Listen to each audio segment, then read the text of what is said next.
with breaking news here in Washington. I had to pull out the coaching style collared shirt because it looks fresh in some collar clothes now.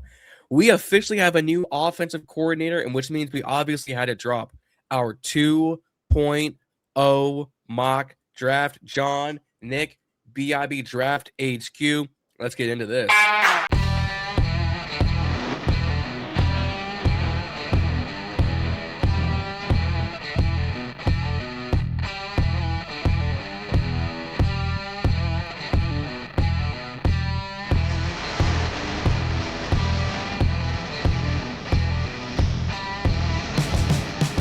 Ladies and gentlemen, welcome back to BIB Draft HQ here on the Ballin and Burgundy podcast, our draft series covering prospects of mock drafts to the whole NFL mock draft system and the draft. Jon and Nick back at it again, and we got some breaking news coming out of Washington late Friday night. This comes out Saturday. Let's just jump right in, Nick. We officially have a new offensive coordinator, my guy. Yeah, man, got our guy. The internal hire, the assistant QB coach, now known as David Blough, is our new offensive coordinator. How do you honestly feel about this? Honestly, I would say shocked, but I like it really. And I'm not just saying that because he's our guy now, right? And we kind of have no choice but to like it. Yeah. But yeah, I mean, obviously, I was probably on the outside of the whole, Stefanski thing. Like, I thought he would be a good, just like get in the building, been there before, coach of the year winner, all that kind of stuff. He's a good offensive minded coach. Obviously the sexy pick after the other day would have been Mike McDaniel. Right. But with everything going on and, just listening to sources and listening to the local 106.7, it was kind of like rubbing off on me. And I started really thinking about it. And it's just like, if everyone's like Daboll this, Daboll that. And, like if we would have hired Daboll, I would have gave it a chance because everyone's seen the clip with him at, the combine with Jaden and all that kind of stuff. So Daboll's smart. Like, don't get me wrong. I mean, he scored points with Dart, but at the end of the day, like I wouldn't have thrown a parade for that. But once David Blough's name started going around and all that kind of stuff, and I was like, oh, okay, yeah, it's kind of like what we're doing right now with all these random ass like O-line coaches and these guys coming in that nobody knows anything about. But you really start to think, and it's like, I would hate for this to be another guy added to that, that clip that every time we play on a damn primetime game against Shanahan or McVay or KOC or, somebody that's been here before. I mean, everyone wants Mike McDaniel now, but a few years ago when he was here as a wide receivers coach and he left, nobody was like, damn, man, we should have hired him, So yeah. I think it's an interesting hire. I'm super excited, and he had a lot of buzz from some solid teams, but also the reason why I'm like more excited than hesitant on it is because he's been around some solid offensive minded coaches in this league, man. And if you create a hybrid system between like the Kevin O'Connell, the Shanahan, the Cliff Campbell, all that, man. Like you kind of just like and make that your own little mix. Like that's a potent offense. It's just now we got to wait to see if he knows, when to call it and when, what the situational aspect of it. So yeah, I'm excited about it, man. Yeah, when I first saw it come across my screen because I was at dinner, I'm like, all right, interesting. And my initial thought was, hey yo, what the fuck? But like I did the same thing with a Connolly pick. For like 2 minutes, I was like, hold up. But as soon as I thought about it, I went, no, this is actually smart on their behalf. It keeps a familiar face in the building. It keeps a player's coach with their guys. Yeah. It keeps Jaden familiar going from learning from Blough as a former quarterback and who's been around the league to someone saying, hey, I know your strengths, I know your weaknesses, and I'll listen to you kind of thing. He was getting interest from the Buccaneers, the Jets, and the Lions. Yeah, and again from the Lions. Yeah, because he was in that building before. Exactly. He was in that building, I think, right after Campbell got there. Yeah. Mm-hmm. Yeah, because he was behind Chicago. Oh, like he was actually a quarterback there. Yeah, I see what you're saying. Yeah. But he coached there with Ben Johnson, though, I believe. Yeah, in Chicago, yes, he did. Yeah. I'll pull up another tweet about it because going back to the people we interviewed, there were only 5 names up until this point. It was the Cowboys tight ends coach, Lunda Wells, and I saw a meme on Facebook saying he looks like a mean Mike Singletary, and I can't unsee it. Okay, yeah, I haven't seen that. I'll go back and find it, and I can look it up. It's hilarious. Cardinals wide receiver and passing game coordinator coach Drew Terrell, our tight ends coach, our passing game coordinator Brian Johnson, and then obviously David Blough. We get David Blough, but again, he's only 30 years old. He has time to mature, to mold, to grow, but also this gives a little bit more time to the DQ hot seat argument of like, okay, you promoted within. So if this doesn't work out, you can say, well, Jaden didn't learn a whole new system. And if this does work out, DQ looks like the smartest man on earth. It's a two-way street. Yeah, I see what you're saying there. Yeah, I mean, I guess that's that's one way to think about it.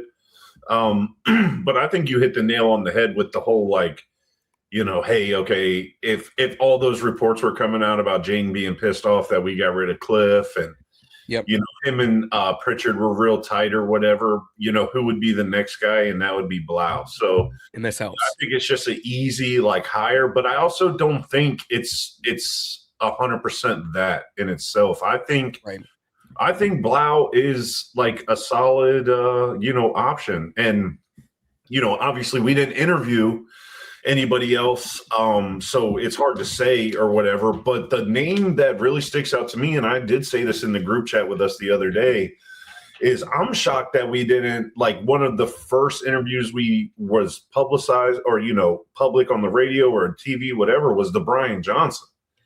Yeah. Because we brought him over straight from Philly as the assistant head coach. I mean, he came straight from Philly and was the assistant head coach, passing game, offensive, this, that, whatever.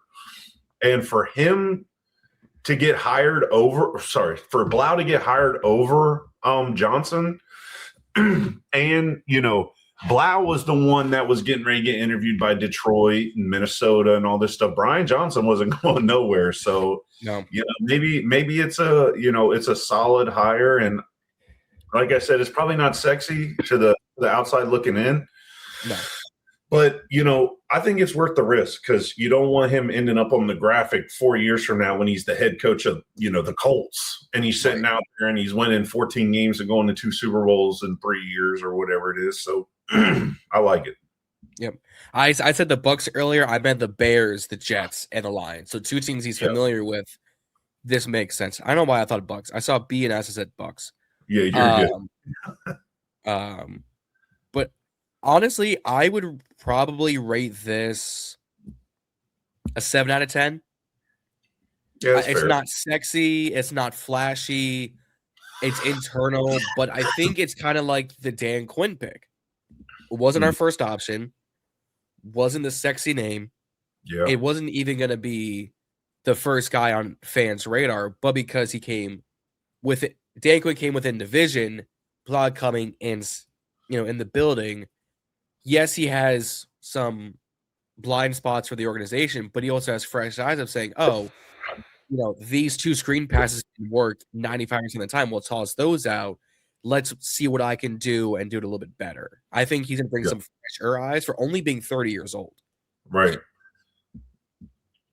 Few him probably your age, if not a few years younger than you. Yeah, and I mean he he could have a different perspective, and he doesn't. My biggest thing is like going back to what you said with the Dan Quinn hire, right? Like it wasn't sexy, it wasn't our number one option, but at the end of the day, like I love the fact that we're in like hour one still of the off season, and we have our guy. Like the DQ thing that was floated about, but everyone was like, it's going to be Ben Johnson. It's going to be this guy. It's going to be that guy. We're going to get him. We're going to get that. We're going to trade for Mike Tomlin. Like all this shit was going on. And then we hired Dan Quinn because everyone else was hired or everyone else said no. Yep. So it was kind of like we were defaulted to go with Dan Quinn. But you're in the driver's seat. You've got all these names floating around. You've got Mike, that just got fired the other day, right? You've got, like I just said, you got Brian Johnson in your own building. You just brought in some O-line coaches, wide receiver coaches, pass game coordinator coaches. You're bringing in all this kind of stuff. And you have like 3 potential hires in the playoffs right now that people are talking about that could get looked at. That you could have waited and interviewed. Like you have all the time in the world, but this is what I like the most about it is whether it works out or this could be the best hire that he could turn out to be the McVay or the Shanahans, right? Or he could turn out to be Jim Zorn. You don't know, right? Yeah. And at the end of the day, the reason why I like it is because there's not going to be any ifs, ands, or buts about it. Like we hired him day 1, minute 1, hour 1, and 2 years from now, if he is just absolute trash, everyone's going to be like, AP's got to go. They hired him too quick. He didn't do his due diligence. We're going to know the kind of guy AP is, right? And or then DQ. Or DQ, yeah. Like whoever, because, at the end of the day, you could say that it's DQ's job to hire his coordinators. Come on, man. Like Peters has to sign off on it. Like we all got bosses. We know what it is. Everybody, I don't give a damn if you work for the Washington Commanders or the Burger King across the street. Your manager, your supervisor, whatever you want to label it, is going to micromanage you in some way, shape, or form, right? So, hey, AP's in with DQ. Yeah, DQ, it's all your job. Just maybe look inside the building. I don't know. Just do your thing inside the building first. Yeah. So at the end of the day, what I'm getting at when I'm talking about this is the fact that if he's trash, we know who he is. We know what DQ is. We know what AP is. Now we need a whole brand new fresh start. If he turns out to be the greatest thing ever, we're going to be like, see, this is why we got AP, because he makes quick decisions. It's the right decisions. He's been thinking about it wasn't like the future staff where it's like, well, shit, the season's over. We sucked. I'm in Aruba. I ain't got time to game plan right now. We'll wait to the end of the season because I heard Scott Van Pelt mention some guy on, Jacksonville who's still in the playoffs. So if the ESPN's talking about, that's who I want. Like, we're not on that Jerry Jones shit no more, man, which is what I love about it. Like, we're closed doors, sealed lips. Yep. We're not going to do what you think's right because you heard the guy on ESPN on one of these yelling talk shows tell you Cam Newton and, Ryan Clark are sitting there yelling at each other, telling you who's the best offensive coordinator to hire out there. Like, we're not worried about it. Like, so I really like it, man. It's super like exciting, like it's not like hopefully this or Mike McDaniel will succeed here because Jane's better than Tua, or man, we had to pay this guy $20 extra million to lure him away from Jacksonville, and he's never called a play in his life, so who knows what he's going to do? No, like I think this is a solid hire, man. Yeah, this is going to feed right into what we're about to do, because we are now 105 days away from the NFL draft, April 25th, 26th, and 27th in Pittsburgh, PA. And y'all know the title of this video. Y'all see the thumbnail. Y'all know what time we about to be on. Mock Draft 2.0. I've got PFF loaded. Let's get it. Man. This is where we thrive right here, man. Man, this is where John Kuiper Jr. comes out. This is where, Nick Yates comes out. I got it all loaded. So if you're watching the screen, you're like, why is John looking off, to the left? It's because I have my monitor set up over here and it flips my camera. So if I'm looking and I'm going off screen, it's because I have a monitor set up right next to me and the camera flips. So bear with me. We'll be all locked in. Yeah, we're on that 2 monitor. I'm in the same boat. That's why it looks like I'm looking to my left right now because I'm staring at the monitor. Yep. Got it. Yep. So got Commanders locked in, 7 rounds. I go fast. So if we want to make a trade, while things are going, we can. Care, draft needs, a little bit of randomness. I'll turn some on because, the Michael Penix picks and everything. Oh, man. Yeah, the, Darius Hayward Bays. Yep. See, y'all too young for that, man. That's the one that sticks. I'll never forget about that pick ever. That was the wildest pick ever. Nobody knew it was coming. But so we're feeling some trade back scenarios here, aren't we? Yeah, we are. So I say we get started and we see who wants to come up and we go from there. Okay, so you want to see who comes up, or you want to pull because we're hiring OCs minute 1. Hey. You never know. We can make a trade. We can make a trade in February at the Combine. You don't know. You never know. It's what Carolina and Chicago did for the whole DJ Moore thing. I think they did that at the Combine. Yeah. Yep. And there's a couple teams in here with 2 picks in this round. So it's plausible. We're gonna see. All right, you ready to get this thing started? Yeah, let's get it. All right. So some things aren't going to change. Dante Moore, who's playing right now against Fernando Mendoza, we're recording. It's halftime of the 3rd quarter has started. So obviously these guys will be 1 and 2. Downs is off the board at 3. Arvell Reese is off at 4. Remain is off at 5. Jemai Love is off the board at 6. So we are here at pick 7. It's because PFF's boards are weird, so don't mind where they're going. PFF's boards are really just based on their value in terms of player, not necessarily position.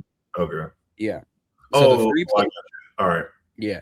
So the 3 teams that are interested for PFF are the Chargers at 22, Eagles at 23, Denver at 31. But if there was a team that you were like, you know what, the Rams could move up, we could talk about this. Mm-hmm. I'm thinking, and then you even got the Jets. Yeah. They just got their quarterback. What's to stop them from going 7 and getting another? You've got, let's see, the best receiver still available. All receivers available. All receivers. You could pair it with Garrett Wilson and your new quarterback, or you still got some edge guys there. You've got Sonny Styles. I mean, they could do anything they want here. So yeah, I mean. What are you thinking, man? You thinking you kind of want to stay middle? You want to trade back as, far as possible, get the most bang for your buck, or you want to just stay relevant? I would say relevant. I would say between 13 to the Rams and probably 16 to the Jets. We're going from 7 to mid-round, but we could pick up the Rams other first. We could pick up the Jets, early second. We can play around. So Los Angeles at 13, Baltimore at 14, Tampa Bay at 15, Jets at 16. What sounds interesting to you? Let me think here. So, yeah, I mean, obviously 13 would be nice, right? Yep. Because you're closer. However, if I'm trading with the Rams, now I'm just throwing this scenario out there because that's what this is about, right? Yep. I would actually like to trade the Rams for the 29th pick. Ooh. And yes, that moves me back further. Yeah. Okay. There's some playmakers that are definitely going to be gone by then, right?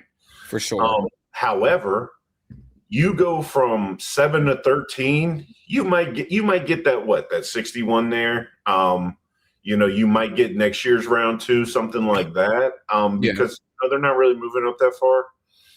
And we're talking about the Rams here, right? Like who they 13. really like. You know what I mean? So they could come up if they think they want like a Trinidad Chambliss who got denied his eligibility waiver. I'm telling y'all right now. I'm telling you right now.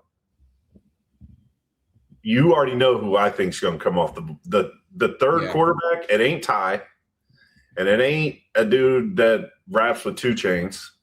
Nah, it's going to be that man at the U. I'm telling you, he has had a lot of reps, a lot of game time. That's another. We'll talk about that another day, right? But basically, the situation I like the most is going deeper in the draft with the Rams. I would go 29, grab their 61 and next year's second to let them move up to 7. And now they got 13 and 7. So you got to pay for that, right? However, there's going to be a bunch more mock 3.0s, 4.0s, and all that stuff. So for this mock, I say we go with the Jets. Yeah, that's what I was thinking. Because they'll pay us more to go from 16 to 7, especially after drafting what they think is going to be their franchise guy. So I'm thinking they give us their 16. Yep. And they give us 44. Because they're not going to give us 33. But you would get 16, 44. And what I would maybe try and do, because we don't have a second or fourth round for next year. No. So what I would try and do or this year. Or that's true. Yeah. So what I would try and do is, because with us having obviously a third round this year and next year, you can pretty much do what you want. But in this draft, really going to the fourth round, I mean, what are you got a third round pick. Yeah, we don't pick for a while after that, but we'll deal with that when it gets there. I'm more of a let's see what happens next year kind of guy. So, I mean, I would gladly take a fourth if you want to do it for this year. That's totally fine, just because obviously we need picks, but we're going to be in the same boat next year, right? So why not pick up a second this year and then a fourth next year? And then, who knows, right? You can, swindle that into something, or it could be a deep draft and you get a guy that you really like. So, right. So yeah, I mean the 16 and 44. I'm not even entertaining your phone call unless that's the first two numbers out your mouth when you're talking about coming up to 7. So the 16th and the 44th, and then I'll let you decide if you'd rather take a fourth for next year or pick up one of their fourths for this year.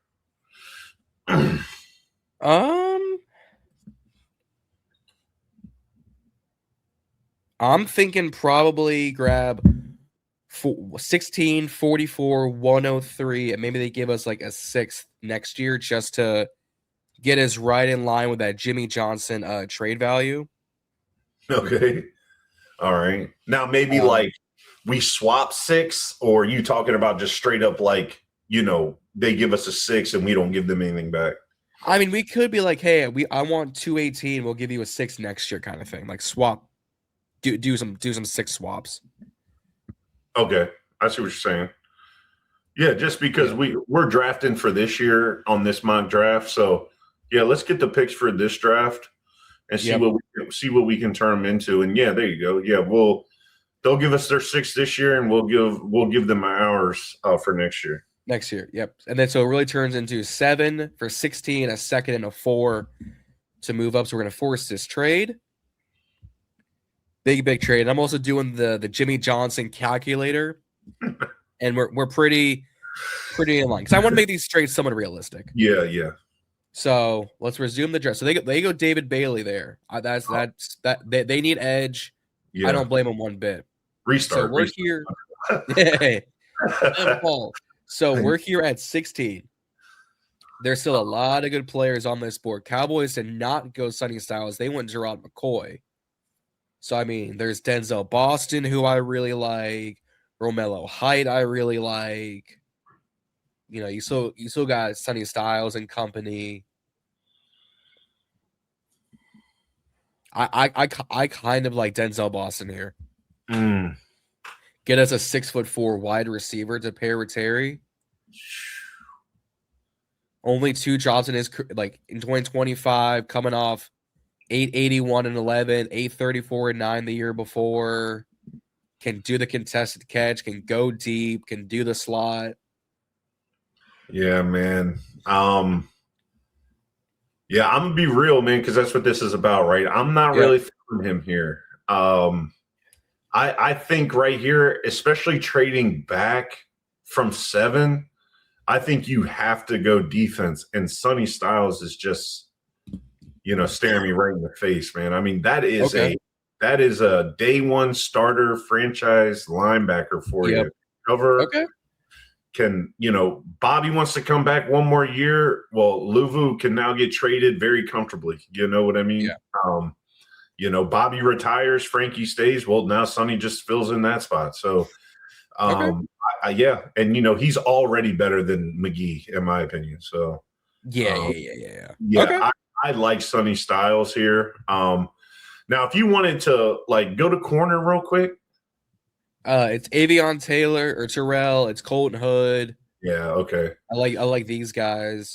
Yeah, so I was gonna say, I target Keontae Scott a little later, or Abney. Or Pons, as we're watching him ball out. Pons is a beast. I just hate. I know this is coming from a guy who's 6'5", but I just wish you just give me 5'10", man. 5'10". I mean, he's gonna be over 5'8", dude. He's gonna have a 49-inch vert and a 12.5 broad jump, but and a 4.4 40 flat. Yeah, he's definitely gonna need it.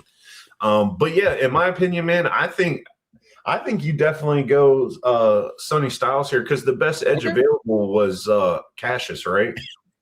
Best edge here is Romello Height. Oh, Romello, okay. Which he's still a dog, but if at 44, I'm grabbing someone you're gonna love.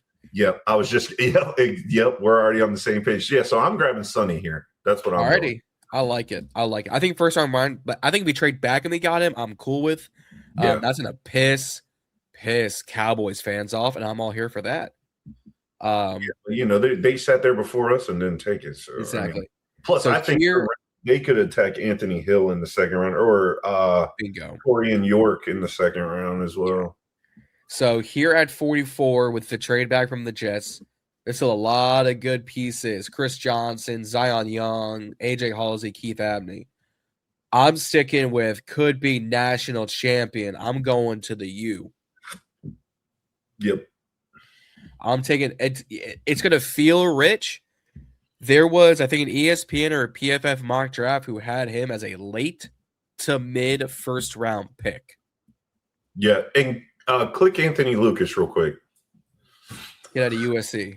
6'5", 285, not very productive. Well, go back to that. His measurables. 6'5", 285. Okay. Yep. That is a 3-4 guy, in my opinion. I mean, that is a big boy, and he ain't coming off the edge. So no. 6'3". I mean, Mesidor will be 6'3", all of 280. And that's what I was just going to say. But he might be 280 on this, but no, he's not playing at 280. And also he does not play like he's 280 either. No. That dude is physical and fast. And Zion Young is more prototypical edge, stand up, Von Miller-esque size, all that kind of stuff. Right. Yep. But at the end of the day, man, for a senior, and you put his tape on, and I don't care if you're talking highlights or tape, right? When you watch it, he's got something there, but golly, it looks like he's going to need every bit of help he can to transition into the NFL. He just does not look like he's going to be able to get off of Lane Johnson. Lane Johnson's just going to grab him with one hand and then just be able to do whatever the hell he wants to do with him. So I 100% agree here with Mesidor. And just because, we'll throw a little asterisk on it or whatever.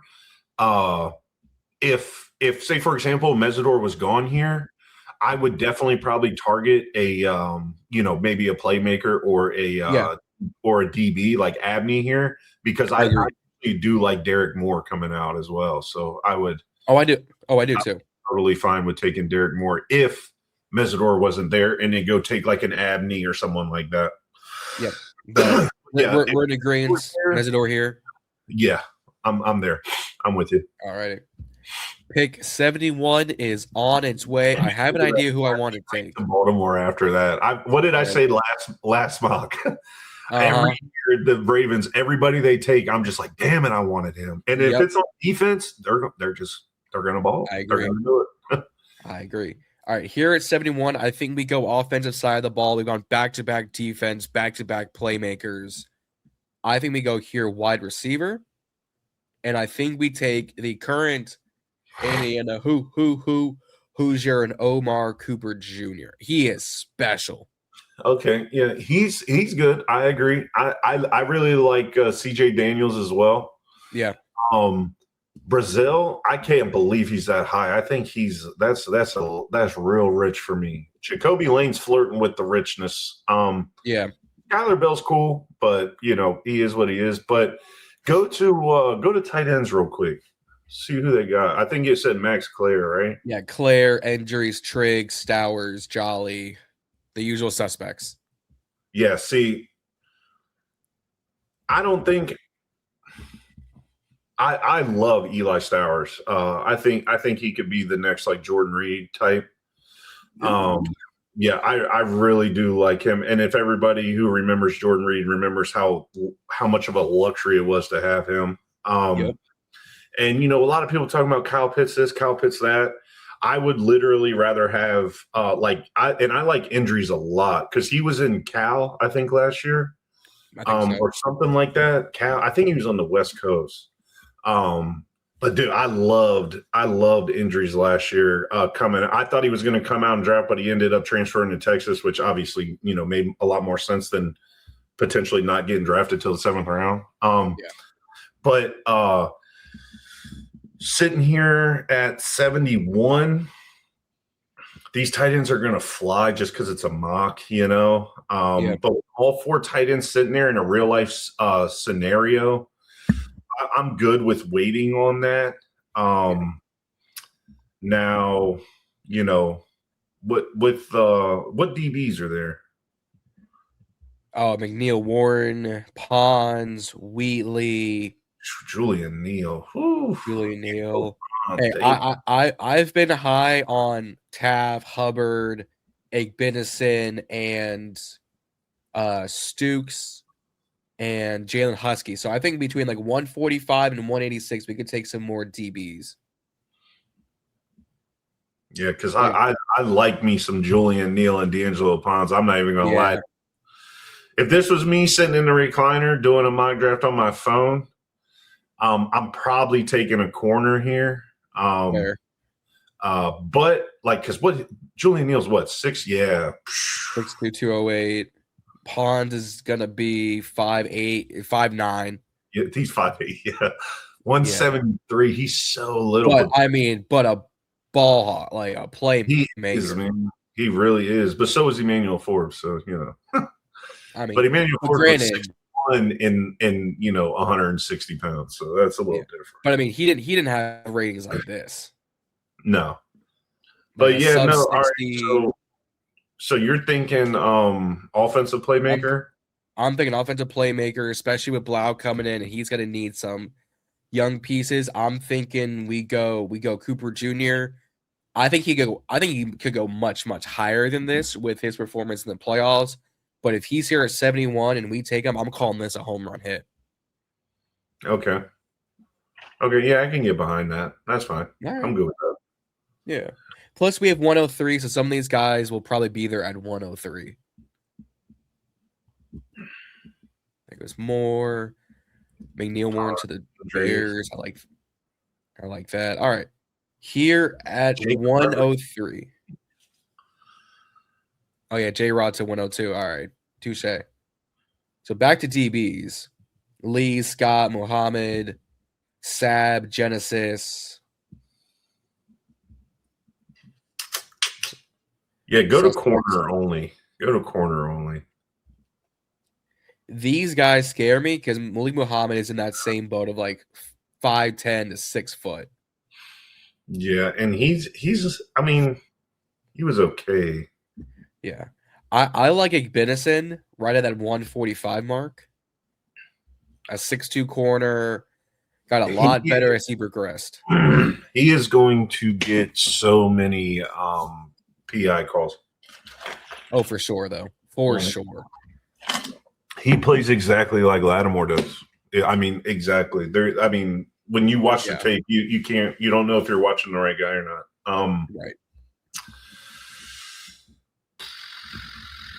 Wow, this is what's the tight ends looking like? What we got there? Because injuries mean so much. I'm assuming Stowers is gone. Yeah, they all go. But in real life, man, that's not happening. No. You're gonna have four drafted in the next 30 picks. Like, it just doesn't. It's not gonna happen. I mean, all of us have been high on Koziel, so we could get him later on too. Yeah. All right. So, what about defensive interior? Oh, I mean, we could go get. I mean, he'll be injured, so he'll fall. I mean, like a Skylar Gill Howard, Keenan. What about best available? What's best available? BPA, you've got Daryl Jackson interior, Isaiah World tackle, but he'll go much later or much earlier. Tyreek Sapp edge, Brian Parker, he'll pretty much play every position. There's your boy. Yeah.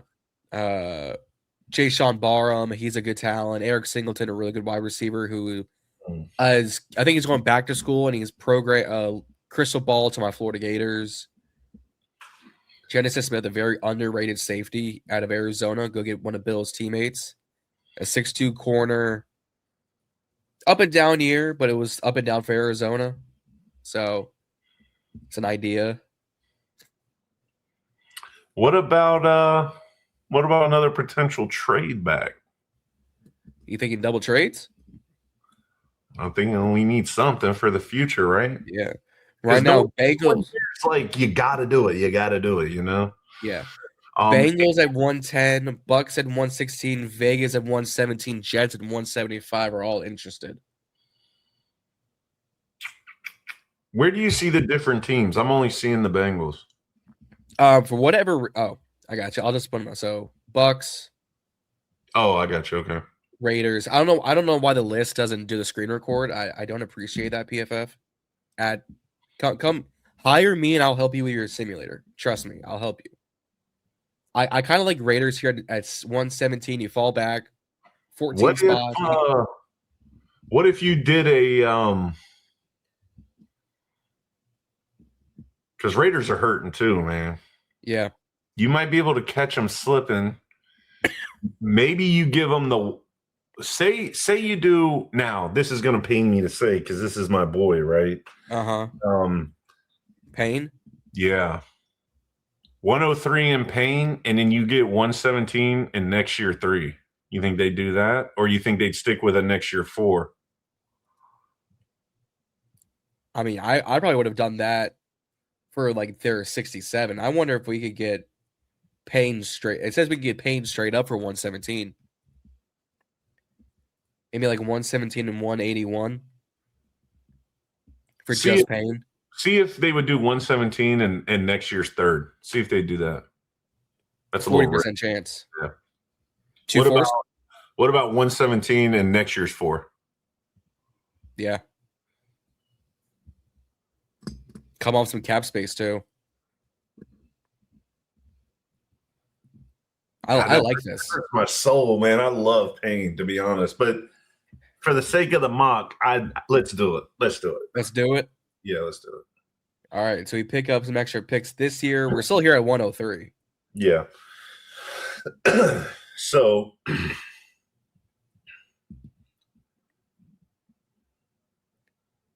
honestly, now this is where we can take a shot. Yeah. We could double up on another edge. We could take your boy from Florida. I hard pass on Sapp. Hard pass. I just love the potential, really. Yeah. Sapp actually isn't a bad safety here. A 6'1 safety, like up and down season, but again, up and down for Bama. I wouldn't hate this. I'm kind of holding for Bray. Oh, Bray Hubbard?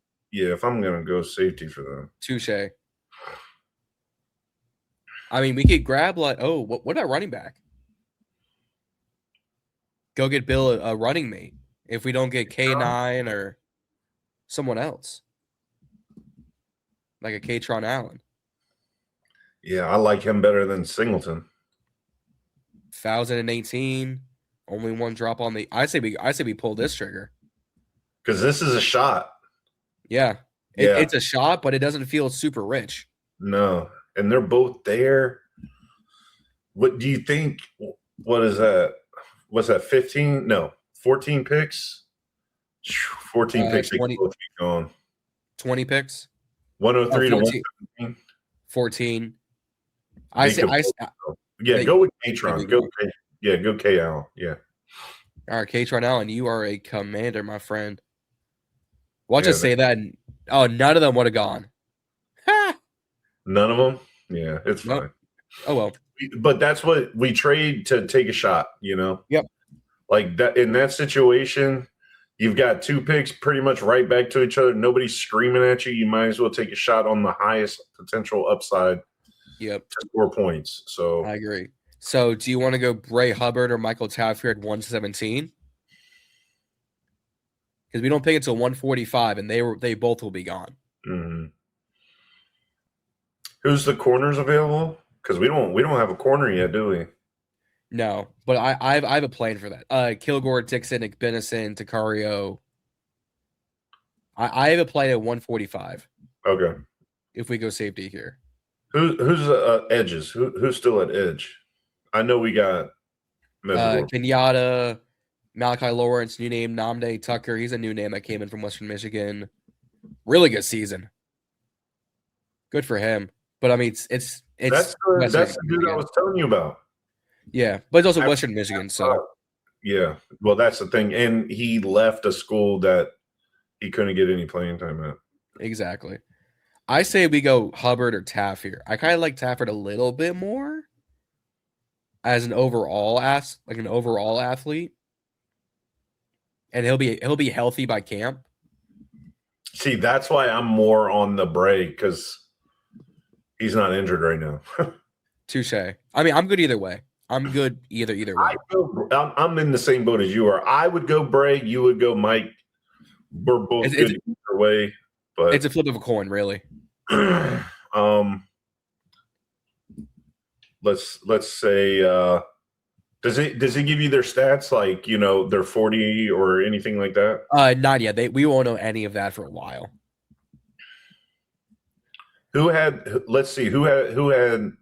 Let's pick a random stat that safeties wouldn't thrive, like sacks. Who had more sacks? Anybody? Does it? Probably not sacks wise. What did it for? Taft had 1 touchdown, 2 interceptions. Okay, go to that. Go. Okay, go on Bray Hubbard. Go to stats. Okay, 3 and 4. Missed tackles. It's Bray had 8 missed tackles. All right, how many missed tackles did Michael Taft had? 7 in 10 games. All right, just go with him. He had 1 less missed tackle. Michael Taft? Yeah, had to pick something random. No, it's fine. I think it's a flip of a coin thing, and you can't go wrong either way. I agree, especially at this point in the draft too. Yep, I have a plan here at 145. We want to go get a secondary player. I think he'll rise up boards. There's crazy. I think he'll rise up boards because on every other mock draft simulator I've tried, he's already gone. I'm taking my guy Traden Stukes,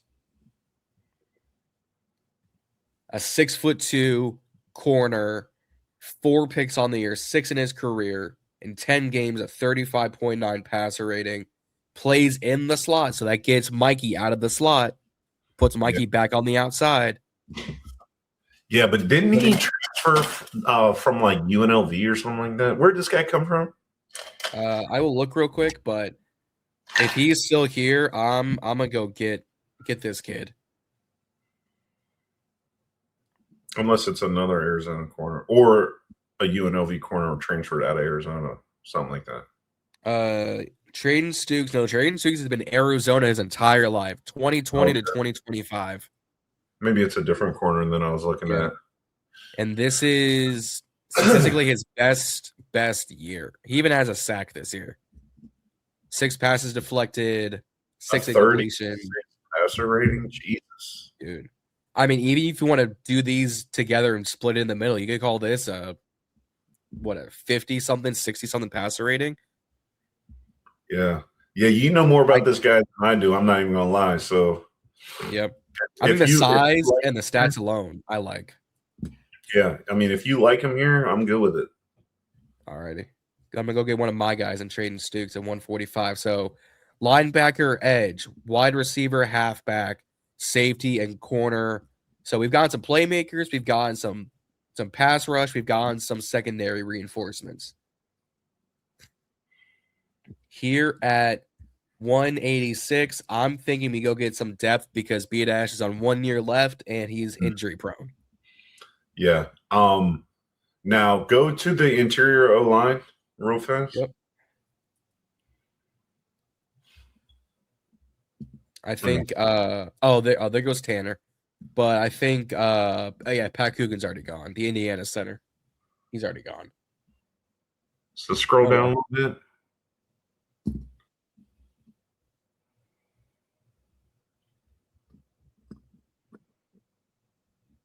I think he's gonna be your best bet here. 186 is Logan Jones. Because the rest of these guys are gonna be UDFAs. Yeah.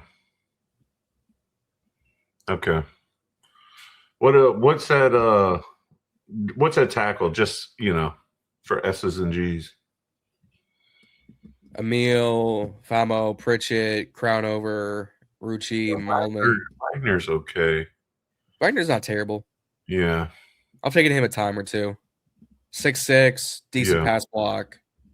Not great in run block. No, but he'll get the job done in the passing game, that's for sure. Yeah. Yeah, I mean, if what's best available? What's that look like? Or is that this? Best available would be Logan Jones, yeah. Jalen Daniels. Every time I hear that name, it's crazy to me. Get another JD on the squad. Yeah. Go get Pavia while you're at it. Okay. Go get Blough as quarterback. Dude. The insane luck. Only other name I could think of here would be Caden Curry, Ohio State edge rusher, but I think we can get him at 202. Dude, that's crazy because there's so many different sites that have him going like second or third round, possibly. Yep. But, PFF's boards are weird. Like your boy from Arizona that you just took, I've got something for us at like 218, 202, 218. So we'll wait on the edge. But yeah, let's go ahead and take Logan Jones. I mean, an Iowa interior guy, you can't go wrong with it. So no. Or an Iowa tight end. Those things just print. Yeah. Even if you never heard of it, they'll figure it out. Exactly. 3 picks remaining. And this is the 202. This is that Philly trade the San Fran to Minnesota to us draft pick. So just this is the Brian Robinson draft pick. Oh, gotcha. All right. Yep. Yeah, that threw me. I thought you meant like something that happened on here. No. All right, go to edge real quick. Let me just see. Yep. I'm sure I can wait till 218, but let me see. Actually, nope. He's right. Go back up. Right there. Vincent Anthony. That's one of my guys. 6'6". And extremely vicious first step. I mean, holy shit, that guy. Coming off the line with his bend at 6'6" is almost crazy to watch, really. Most 6'6" guys don't have bend, but also most 6'6" guys probably also bench about 400 pounds. Right. I could see this guy probably getting about right around 15 reps, 225, something like that. Yep.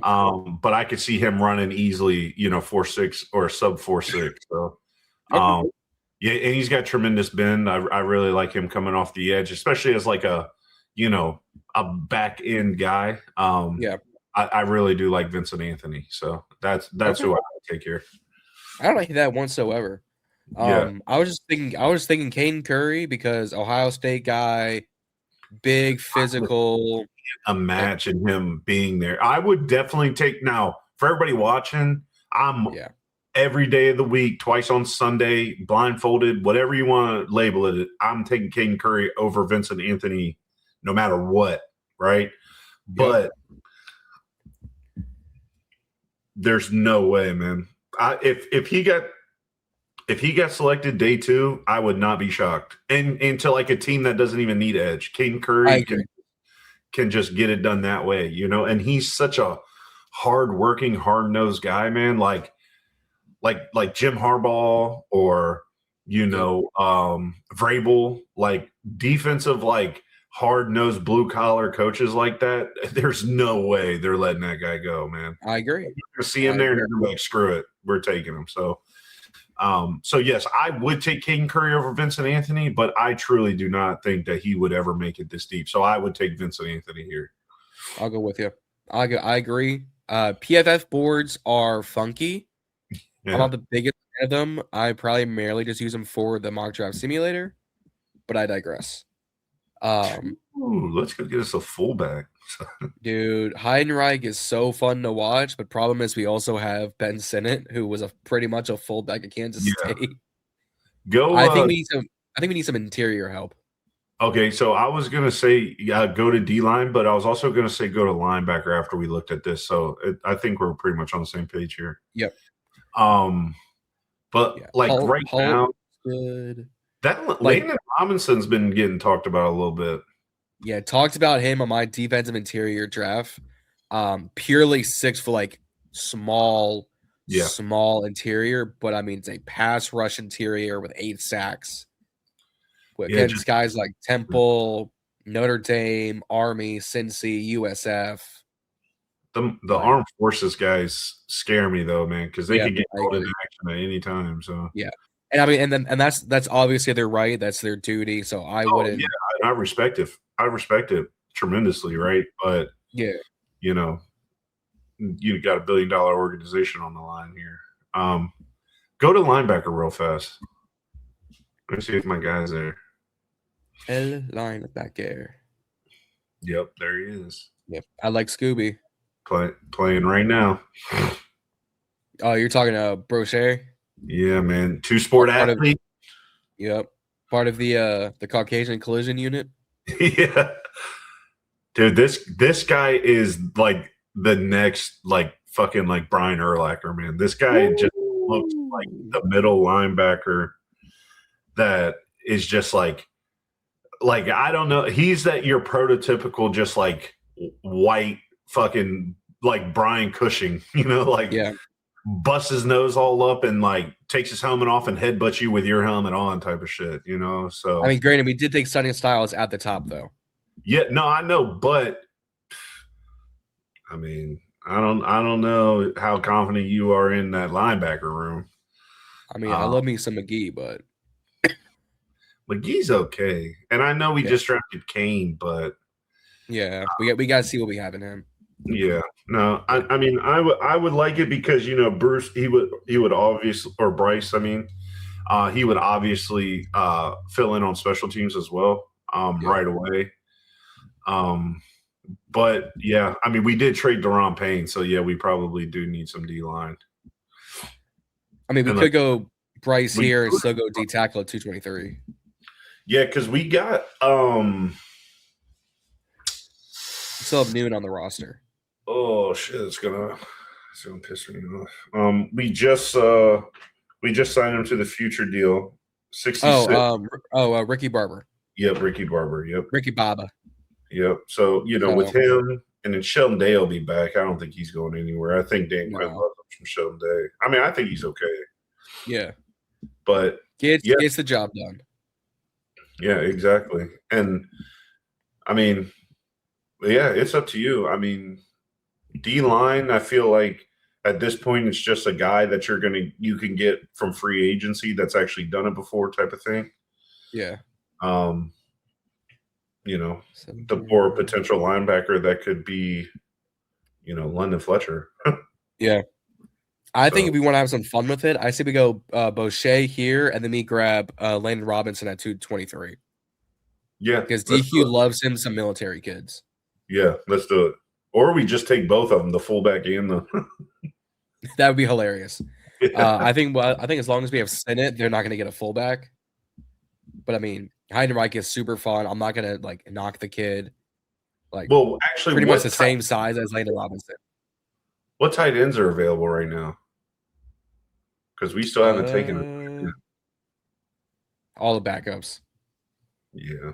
All like, I think we got to see what Senate has. Like, if I'm David Blough, I need to get Senate on the field and see what he really has, because we have not unlocked him whatsoever. Yeah. I think here we go Brochet, we go Robinson at 223, and we wrap it up. Yeah, I mean, I'm definitely like that because I like Bryce a lot. But you know, to definitely ensure that Senate won't be your lead blocker anymore is getting you a fullback. I mean, true. We can go either way with it. Yeah, I mean, Bryce, also nothing. Nothing says Heidenreich won't go undrafted either. So, yeah, I think we need linebacker and DN more than we need fullback. Yeah, because we're gonna get some crazy comments if we take back-to-back Navy guys in the draft. So, the only other kickback I'll go linebacker would be Scooby Williams, someone I'm a fan of, a 6'2", 230, like primary pass rush linebacker. Mm-hmm. Hurt, but like can't go wrong with a pass rush linebacker either. Yeah, and see, that's my thing. Like, but Sonny Styles can get to the quarterback, and we took Mesidor. McGee can get to the quarterback. Luvu, I guess, is supposed to get to the quarterback. I don't know. Yeah, fair enough. But Bryce is like your guy. Like, you all right? Run that motherfucking tush push. Like you might get it. You're getting fucking popped. Like you're gonna get hit hard, or the center's gonna get just jacked up. One of the two. So that's why I take that guy. Yeah, took Bryce. I'm gonna grab Landon Robinson here, and then we get the grade. The grades are gonna be funky. All right, let's see. But I'm here for it. Yeah, it'll be a better grade than I ever got in school. So. So let's see. Damn, we got 2 new awards. Okay. They always do that. I hate it. Oh, if this thing like lags. Oh yeah, this thing was going through it. Okay, downloaded that. So Sonny Styles was an A+, a D on Mesidor, a D on Cooper, a D on Catron, a B on Taff, an F on Stukes, an A- on Jones, a B+, a C+, a C-. Got an overall B- grade on the draft. Okay. You know, I mean, the Catron, I don't really care. It could have been an F at that spot with trading out. Like, that's where you go try and get a home run hitter. You know what I mean? Yeah. And like, truly, after rounds 5 to 7, it's guys that you believe in, but you don't have to start. Yeah, and then, you know, if we would have taken like a Terrell or an Abney there in the, you know, instead of Cooper, and we take trade on Stukes, like, yeah, okay, we get an F. Like, you know, that makes sense. Yeah. But with needing corner help in the 5th round, nobody's like glaringly obvious. I mean, some people will say, man, I can't pronounce it. Yeah. He was there, so like we probably get an A or a B on that pick for him. Yeah. But at the end of the day, man, like he's gonna be such a headache. He's physical. Everybody loves a physical corner until they, you know, get 2 PI calls in a row. Back to back. Yeah. I agree. But scroll back up really quick. What does that say? Draft Abney? So positional wise, they were saying draft Abney versus Mesidor, yeah. So it's the draft assistant AI saying, hey, for a better positional value, cornerback over the 2nd or 3rd edge rusher. Yeah, until he gets us, you know, averages sacks a year. So right. But I mean, if this happened in real life, and if we traded back and we got Sonny and Mesidor and Cooper and Allen, like these first 4 or 5 picks, playmaker. Yeah, and that's my biggest thing, man, is like coming out of so going into Saturday, like obviously, if we don't have a second round pick, right? Nope. So I'm strictly basing it off of our first round pick on Thursday and our third round pick on Friday, right? I have to see whether it's, and now people aren't going to like it, right? But say we stay at 7 and we take, say Carnell Tate falls or Lemon falls, or he falls. We take a receiver, and then we also take in the third round like Eli Stowers or Max Clare, something like that, right? We get 2 offensive people. They're both going to start, right? So like I'm okay with that. What I can't, and I can't stress this enough, man. Like I cannot have like one of those 2 picks being a guy that's like developmental or going to come in and compete like Zion Young, right? Like I think truly if it comes down to Jacob Martin and Von Miller, if we bring them both back, I don't see Zion starting over either one of them. I truly don't. I just don't. It's not right away. Like maybe later. And especially with Armstrong and Javonte coming off injury too. And that's what I mean. Like coming into just what it is right now, I don't see him starting. And that's not even talking about getting everybody back healthy or another potential free agent signing, right? Because we all heard AP say that, edge is a need. So it's like we cannot afford with the minimal picks we have. It's already, some people say it's bad to have minimal picks, right? But if you hit on it and you make trades, like we traded for Tunsil. That's a book in left tackle, set it, forget it, you're good to go. We lose a pick for that. I'm okay. Like you're not going to get a better left tackle for like in the second round. You're just not going to do it.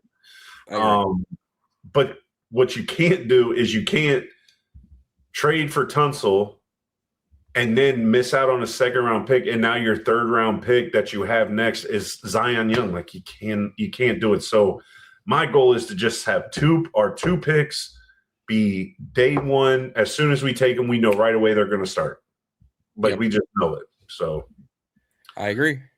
So yeah, I think we achieved that with that draft we just had. So those first 3 picks, like those guys are like, especially the 2, like they're definitely going to start right away. So I agree. Yeah, it's always good to have competition, but when you're talking about the draft, the first round or 2, like that shit's got to hit. You got to hit it, or you get set back. Yep, and we've been there plenty of times. So, boy have we. But guys, let me know down in the comments what you would rate this draft. Who would you go after? Was this trade a lot, a first, a second, a fourth, and we swap a 6th for a 7th kind of thing? Is it a lot? Would you do it? And who grade the draft below? PFF gave us a B-. If you think it's an A+, let me know. If you think it's a D-, let me know down in the comments. But man, we have a new offensive coordinator. Yes. Mock draft 2.0. It's a very, very busy offseason already for the Commanders. And when this comes out, it's already Saturday the 10th. We have got 105 days until the draft. So who knows how free agency is going to go, how the draft is going to go, who's going to get cut, traded. Who knows? But you'll learn more. You'll find out more. And we're going to have some fun along the way here on Ballin and Burgundy podcast here on BIB Draft HQ. So guys, on your way out, hit the subscribe button. Get us to 1,000 subscribers. At 1,000, I may or may not be doing a giveaway. I've been talking about it since Thanksgiving. Hit that subscribe button. It's absolutely free and takes 2 seconds of your time. Go in the comments. Rate this. How you feel about the in-house pick. We're going to get up on the way as we're going to finish watching the semifinals, Indiana versus Oregon, as is in the third quarter as of recording. We'll see y'all next time. Raise hail. Y'all stay ballin'. We out.